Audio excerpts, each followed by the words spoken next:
You are hardworking. My brother. How do you feel being a cleaner in Dubai? My brother, is a thing of joy. It's a thing of joy. Just look round. Just look round. Just look round. Only the environment alone. Just the environment alone. Without salary, I'm fine. Eh? Imagine being a cleaner in this kind of building. Imagine being a cleaner in this kind of environment. Nobody's chasing you. No police.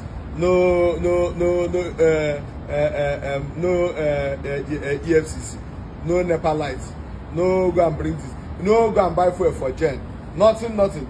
Peace of mind. Peace of mind. Okay, I'm fine. So you are not planning to go anytime soon? Like going back to your country, Nigeria? I will never. You see, but okay, and I hope a shares a geba.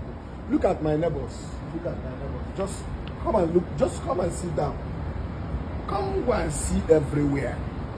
But my question is, when will Nigeria be like this? Because when you are living in this kind of environment,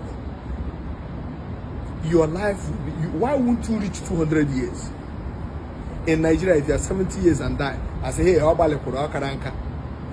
but here, why will you not reach 100 years? Look at, no noise, see ambience, see road, see road. This whole building, nobody get generator. This whole building, nobody get generator. On Kanabomara, this whole building, no. See, I swear with my and when he gave me, happen in Nigeria. Oh, you will from Nigeria. We are going from Namego. Again, you will have home. Mlana, come docker my passports. I'm a docker my passport. You may want to learn passports. Dubai. Are you serious? Yes, I want to learn passport to Dubai. And you're a cleaner. How come you got the passport? No.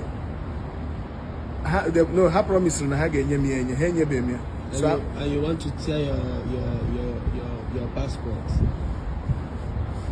Okamanga promise to get passport to Dubai. Karangi Jinke Nigeria Laka. What happened to Nigerian oil? Is it not a passport? Kaho ID card. Kaho ID card.